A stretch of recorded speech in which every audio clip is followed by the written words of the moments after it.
Ladies and gentlemen, the story you are about to hear is true. The names have been changed to protect the innocent. Fatima Cigarettes, king size, extra mild and soothing, brings you Dragnet on both radio and television.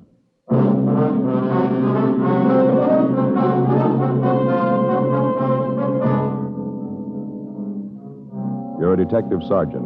You're assigned to forgery detail. Several small neighborhood businessmen are being victimized by a check forger.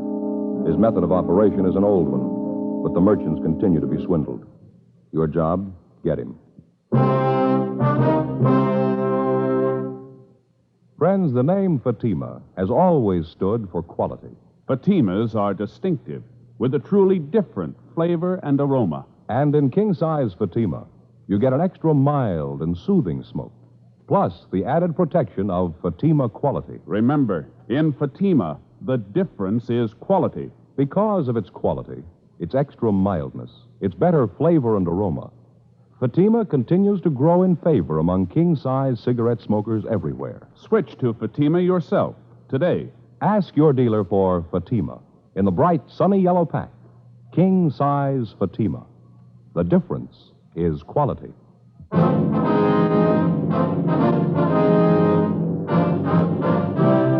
Dragnet, the documented drama of an actual crime. For the next 30 minutes, in cooperation with the Los Angeles Police Department, you will travel step by step on the side of the law through an actual case transcribed from official police files. From beginning to end, from crime to punishment, Dragnet is the story of your police force in action.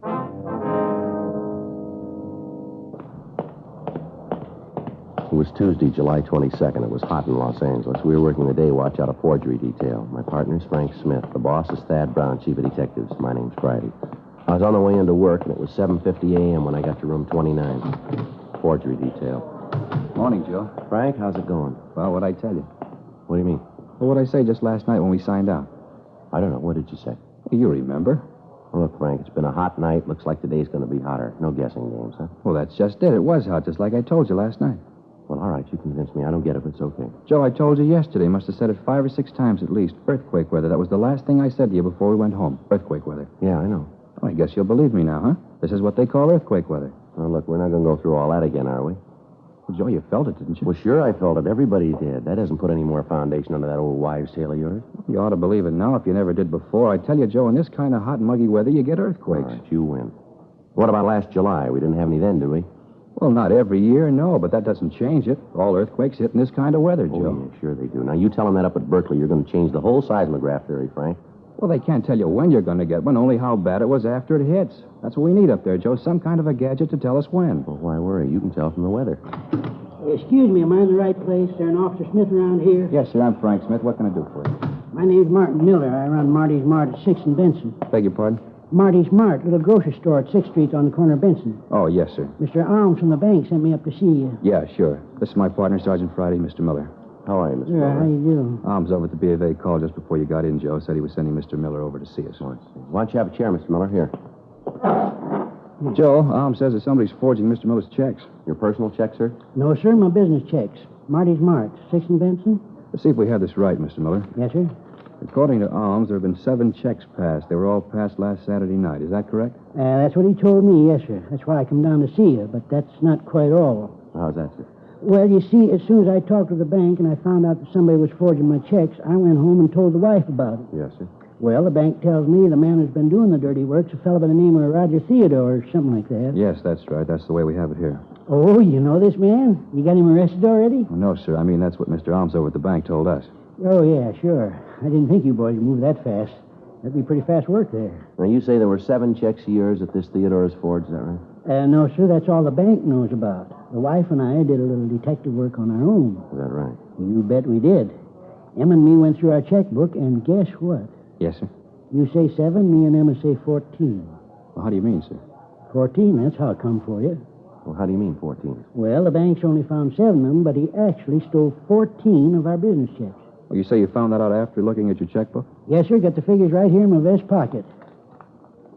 Let's see here. Numbers 7,020 to 7,033 inclusive. That makes 14 checks missing all told. Well, how do you think the theft occurred, sir?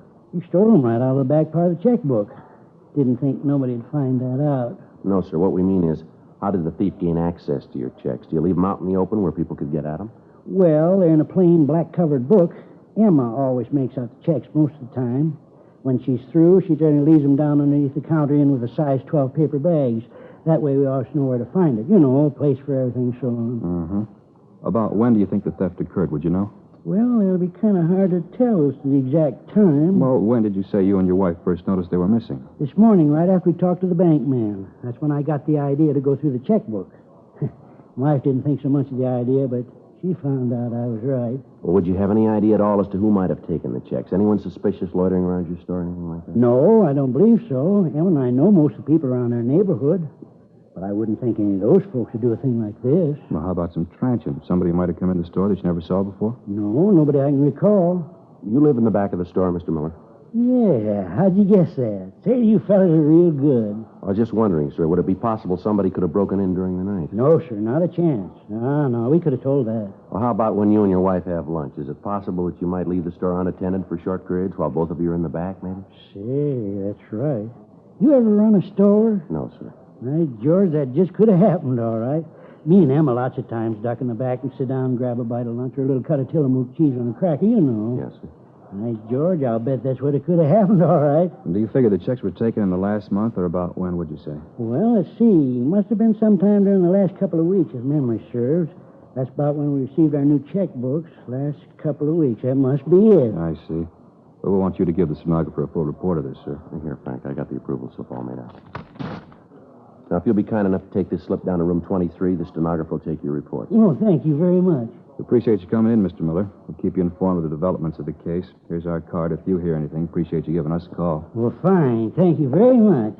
Yes, sir. You say you'll keep me informed of what happens on this thing? Yes, sir, that's right. Say, maybe you better talk to Emma when you call the store. That's my wife. Well, yes, sir. Won't you be there? Oh, I'll be there, all right, but she'd like to have you call her. Well, how's that, sir? Well, it's about them other missing checks. Yes, sir. I told you it was my idea. Yeah. It wasn't. It was hers.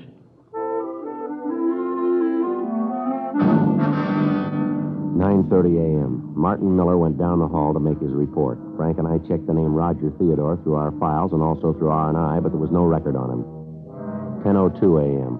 We checked with the head cashier at the bank where Miller had his checking account. The cashier was unable to let us see the forged checks, explaining that they'd been sent back to the people who had deposited them. However, he was able to give us a list of the firms that had taken in the bad checks.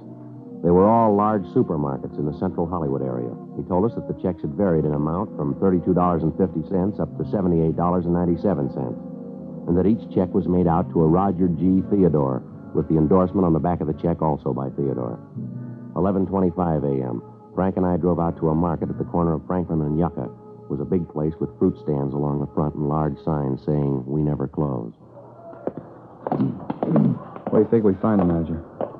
Probably in the back there. These places, most of them work on one of the check stands, don't they? Hey, Joe. Yeah. Look at those Concord grapes. You ever seen so big? Sweet, too, I bet. Yeah. You ever figure out some way to grow them without seeds? They got it made. Yeah. Seeds always get stuck in my teeth. That the manager back there unpacking those cans? See, with a badge? Yeah, that might be good. Pardon me. Are you the manager here? Yeah, is something I can do for you? Yes, sir. Police officers. My partner, Frank Smith. My name's Friday. How do you do? My name's Giles, Mickey Giles. We'd like to talk to you about that check you cashed for Roger Theodore. Theodore? Yes, sir. Now, according to the bank, you cashed a check last Saturday for $64.89 for a Roger Theodore. The check was drawn on the account of a Martin Miller. Yeah, I remember now. You catch the bum? No, sir, not yet. We'd just like to ask you some questions. Sure. You don't mind if I go ahead with this stuff, do you? I got to get these cans stowed. No, sir. Go right ahead. Well, who cashed the check for? Would you remember that? Sure, I remember. Me. At least I okayed it. One of the cashiers called me over, said this guy wanted to cash a check, and would I okay it? I did. Can you describe the man? Sure can. When that check came back from the bank, I got to thinking about the crummy deal, remembered almost every word of the conversation. Of all the lousy snow jobs, that no-good bum really dished out a Lulu. Yes, sir. How tall would you say the man was? Maybe 5'10", 11, about 160 pounds. Said he worked for this grocery store, this Marty's... Marty's Mart. Yeah, that's it. Said he worked down there. We talked about the grocery business. He told me how he wanted to start a place of his own. Tired of working for somebody else. Lousy trick. Can you give us a further description of him, sir? Well, he was dark. Real dark. Black, wavy hair. His eyes were almost solid black. Nice-looking kid. How old would you say he was, sir? 30, 31. Hard to tell. He was the kind of a guy who don't show his age too much.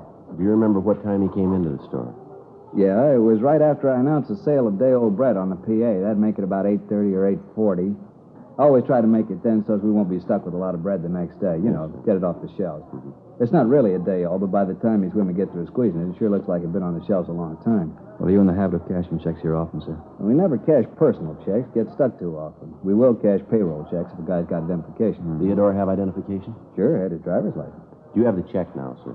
Yeah, it's in the back. You want to see it? Yes, sir. I'd like to if we can. Sure thing. Hold on a minute. I'll get it for you. All right. Driver's license might lead to something, huh? Yeah, doesn't figure he'd use his real name, though. Here it is. You see right here in the corner the driver's license number, W414626. What was that again? W414626. No, 26. Right, thank you. Right. May I see that, sir? Yeah, here. Thanks. There's an endorsement on the back. Like I said, I hope you catch a crummy bum. The dirtiest trick ever played. Yes. Comes in here, buys a pound of weenies, 52 cents on special, and a kosher dill. Grand total, 61 cents. Lousy deal. Yes, sir. I wonder if we could take this check with us. We'd like to have our handwriting man get a look at it. Sure, anything to catch that no good bum. Spends 61 cents and cons me into cashing his check for $64.89. It's not the weenies or the pickle that gripe me. No, sir. The thought of that guy spending $63 of my money someplace else. Frank and I called the office and asked them to check with DMV for a make on the number of the driver's license that we'd found written on the check. 11:55 a.m., we began to canvass the other 6 stores where Theodore had passed bad checks. In each instance, the descriptions we were able to obtain varied little. All of the managers of the stores had described him as a dark man in his early 30s. In checking with the managers further, we found that all of the checks had been passed within a period of an hour and a half. From the addresses of the stores, we could almost trace the exact route the forger had taken in making his rounds. The victims all gave us the same story, that Theodore had made a small purchase, talked about the grocery business, and used his driver's license as identification to cash the check. 2:14 p.m., we checked back into the office. The teletype had come through from DMV up in Sacramento giving the particulars on the driver's license. The license was made out to a Roger George Theodore, 1082 Whitley Street, Hollywood. The description on the license, however, did not tally with the one that we'd gotten from the victims of the forgeries. We asked DMV to send a photostat of Theodore's license to us for handwriting comparison with the forged checks that we'd been able to collect. The stats office made a run for us on Theodore's M.O. The names that they gave us were checked out but led us nowhere. 4:47 p.m., Frank and I drove out to the address listed on Theodore's driver's license. It was a large brick apartment building with a white marble entrance. We didn't find the suspect's name in the mailboxes, so we rang the bell to the manager's apartment. Yes, Mrs. Rice? that's right. Something I can do for you? Police officers, ma'am. We'd like to ask you a few questions. Police officers? Well, what's going on? Is something wrong? No, Mrs. Rice, just some routine questions about one of your tenants. Oh. Well, in that case, come in. Thank you very much. If you're police officers, I suppose you have some sort of identification. Yes, ma'am, we do. Here's my ID card. My name's Joe Friday. This is my partner, Frank Smith. I'm Violet Wright. Oh, but then you know that. Can't be too careful these days. Oh, what's it you wanted to know about? I know almost all of my tenants here. They all know me, too. Call them by their first names, and they call me Violet. I don't like formality. I never could stand it. Oh, speaking of stand, move that sewing onto the floor and sit down, young man. Oh, yes, ma'am. Thank you very much. Well, this is about Roger Theodore, Mrs. Rice. Roger? Oh, yes. Well, what did you want to know about him? Him and his wife and me used to be great friends. Roger was a cartoonist, you know, worked for one of the studios in the valley. The pictures he used to draw, just beautiful. I have some of them if you'd like to see them. No, ma'am, not right now. We'd just like to know if Mr. Theodore lives here. No, his wife moved out about 6 months ago. I'd have to get the rent receipts to be sure, but I think it was about 6 months ago. Moved down at the beach. Took it pretty hard, you know. Ma'am? He took it pretty hard. Mrs. Theodore was so sudden. What's that, Mrs. Rice? When Roger died 6 months ago.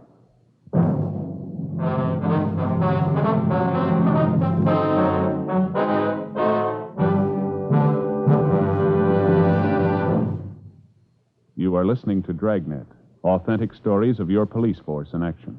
Friends, the name Fatima has always stood for quality. Fatimas are distinctive, with a truly different flavor and aroma. And in king-size Fatima, you get an extra mild and soothing smoke, plus the added protection of Fatima quality. Yes, there's a good reason why Fatima continues to grow in favor among king-size cigarette smokers everywhere. In Fatima, the difference is quality. Quality of tobaccos, the finest Turkish and domestic varieties, extra mild and superbly blended to give you a much different, much better flavor and aroma. Quality of manufacture. Smooth, round, perfect cigarettes. Rolled in the finest paper money can buy. Quality, even to the appearance of the bright, sunny yellow pack. Carefully wrapped and sealed to bring you Fatima's rich, fresh, extra mild flavor. So next time, insist on Fatima quality. Look for the bright, sunny yellow pack. Smoke Fatima, the extra mild and soothing king-size cigarette, with the added protection of Fatima quality.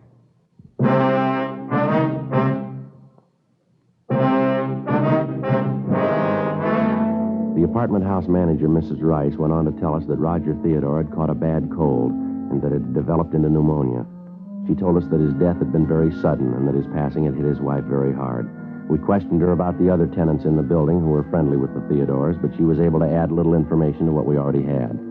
The description she gave us of Theodore matched the one we'd gotten from DMV up in Sacramento, but bore little resemblance to the one we'd obtained from the supermarket managers. She gave us the address of Mrs. Theodore's beach house. 7:12 p.m., Frank and I drove up to the residence, a small white house built out over the sand. The paint was peeling off of the shutters, and a window box in front was full of dead geraniums. Mrs. Theodore was a tall woman in her late 20s. She asked us in, and we talked to her. She kept looking at the clock over the fireplace. What time have you got, Sergeant? 7:18, Miss Theodore. Seemed it was earlier than that. Now, what was it you were asking about Roger? We were wondering if you could tell us how his driver's license could have been used as identification by someone else, ma'am. No, I haven't the slightest idea. Do you have his private papers, Mrs. Theodore? Yes, most of them. They're in a strong box at the bank in town. Would his driver's license be among those papers, perhaps? I don't remember. I think so, but I can't be sure. It seems to me that I put them in the box. Just a minute. All right, fine. Just happened to think it might be in here. I put some of his things in here. Papers I didn't think were too important. Yes, ma'am. Here's his draft card, club membership card, some of his personal business cards.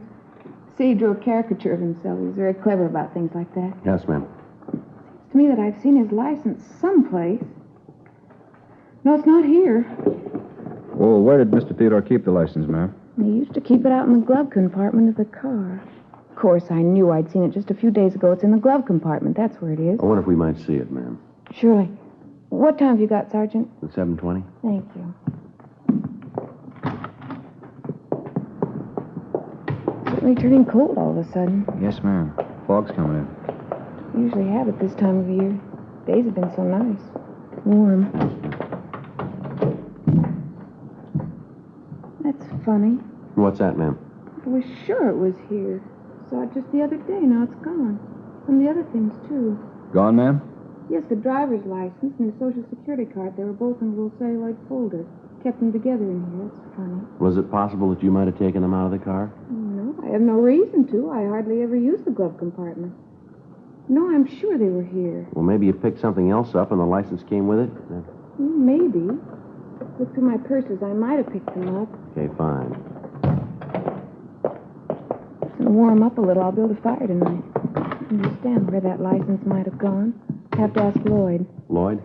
Yes, I met him a few weeks ago on the beach. He came down to swim. We got to be very good friends. Kind of half expecting him to call tonight, but he would have called before this if he's going to. I'll get my purse. Fine, thank you. I'm sure, though, it was in the glove compartment the last time I saw it. Lloyd might have seen it when he borrowed the car. He borrowed your car? Yeah, last week. He said he was having his overhauled. I wasn't using mine, so I told him to take it. Very nice. Are you sure your watch is right, Sergeant? Yes, ma'am. What day was it Lloyd took your car? Last Friday or Saturday, one or the other. Nope, it's not here. I just don't know where it could have gone. What does this Lloyd look like, Mrs. Theodore?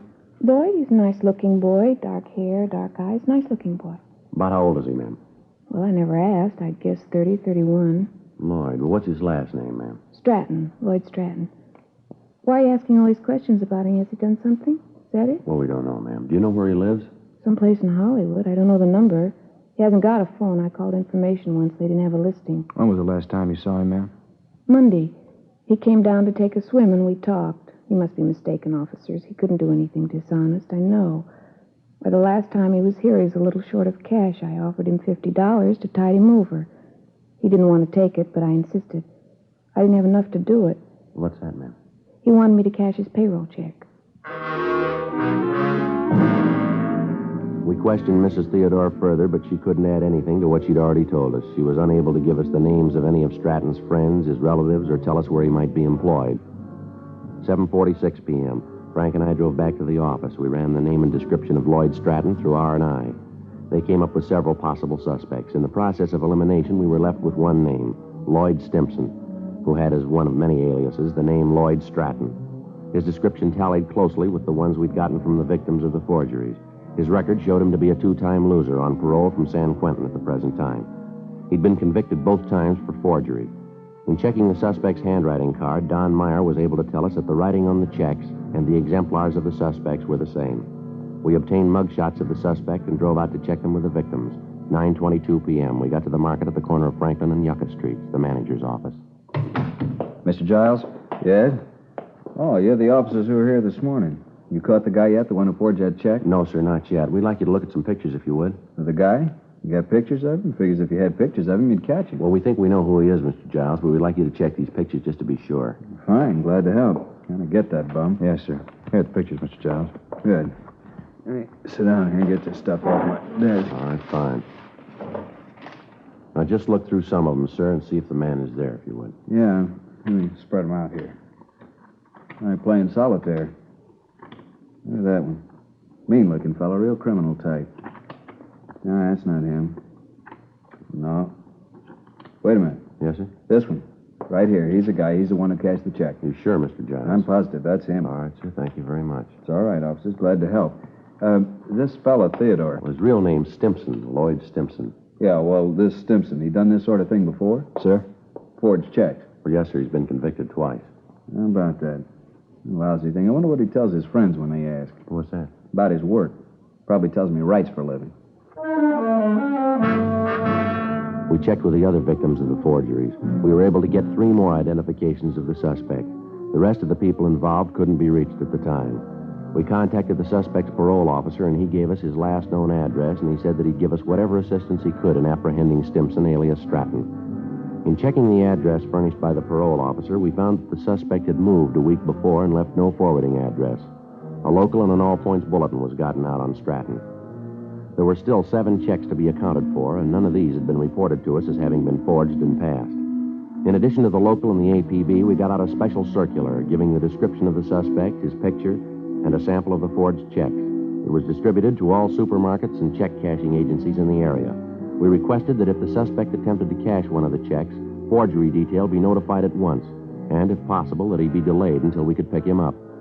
Since none of the checks had been reported since the previous Saturday night, it looked like the suspect might be waiting until the coming weekend to get rid of the other checks he had in his possession. During the following 3 days, we ran down several leads on the suspect, but none of them panned out. Saturday, July 26, 8:40 p.m. I got back to the office after seeing the one remaining victim. That you, Joe? Yeah. I just checked that place out on Melrose. They making? Yeah. Said Stratton was the guy that hung the paper on them last week. Well, that's it then. All 7 of them check out. Yeah. All the managers said they were positive. None of them had any doubt. Oh, it's hot out. Yeah, hot and muggy. Let's not go into that again, huh? Any word? No, Joe, everything's quiet. If we figured it right, Stratton should make a try tonight, huh? Figures he will, but I don't know, Joe. Yeah? Maybe he's figured the deal. Maybe he planned to hit them all one weekend and then leave town. It's possible. If he got away with it once, chances are he'll try it again. I get it. Forgery Friday. Yes, sir? Where? Yes, sir. What was that address again? Yes, sir. We'll be right out. All right, let's hustle it. Mark it out on Primrose. Stratton? Yeah, he's there now. The call had come from a large supermarket in the Hollywood area. From what the clerk had said on the phone, Stratton had made several purchases and then tried to cash a payroll check drawn on Marty's Mart. The clerk had recognized him immediately and called us. When we walked into the market, one of the clerks motioned to us from a front counter. Over there, Joe. Yeah, there's no one at the stand. Maybe he wouldn't wait. You the cops? I made the call. Yes, sir. We're police officers. Where is he? Back there by counter 25. And I told him it'd be a few minutes before I could get the check okayed. He said he'd look around, maybe find something else he wanted. Do you have the check? Yes, sir, right here. You can see it's the same kind as the one on the circuit. Yes, okay, sir. Thank you. There won't be any trouble with him. Getting him out of here. Well, that depends on him. I'll go around the counter, come up from the back. All right.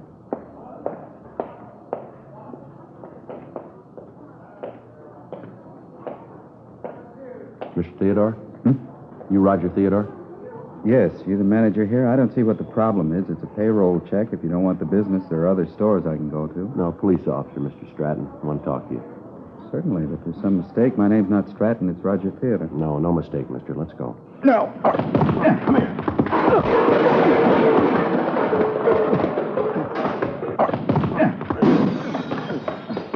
Watch it, Joe. All right, hold it up, Stratton. Watch that cart, Joe.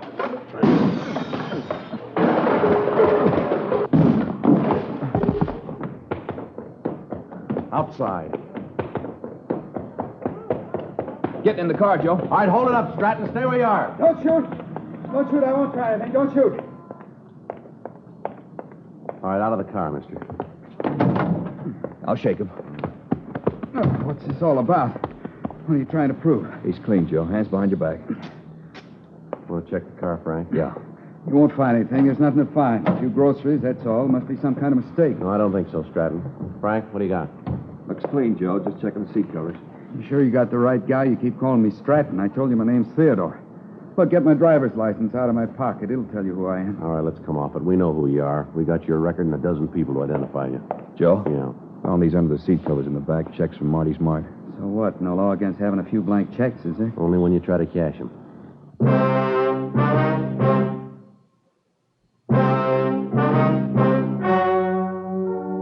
The story you have just heard was true.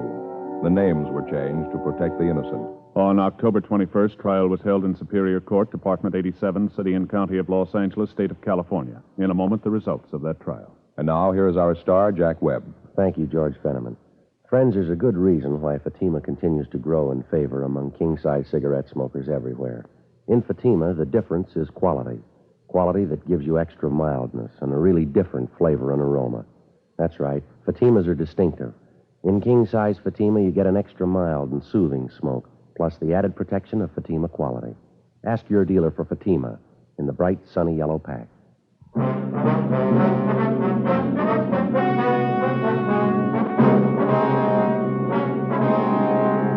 Lloyd Harold Stimson, alias Lloyd Stratton, was tried and convicted of 7 counts of forgery. He is now serving his term in the state penitentiary. Forgery is punishable by imprisonment for a period of not less than 1 nor more than 14 years. Ladies and gentlemen, lightning starts a few forest fires every year. But careless people cause many, many more. This shameful waste of one of our greatest natural resources weakens America. This holiday weekend, if you picnic or camp out, please be careful with fire. Be sure, be very sure your campfire is really out before you leave it. Remember, only you can prevent forest fires.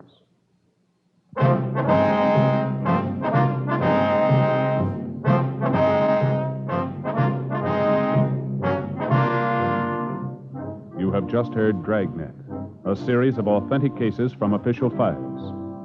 Technical advice comes from the Office of Chief of Police W.H. Parker, Los Angeles Police Department.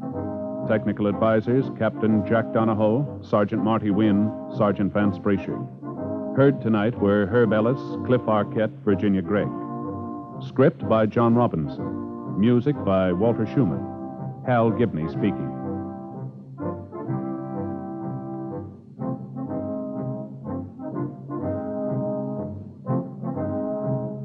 King Size Fatima has brought you Dragnet, transcribed from Los Angeles.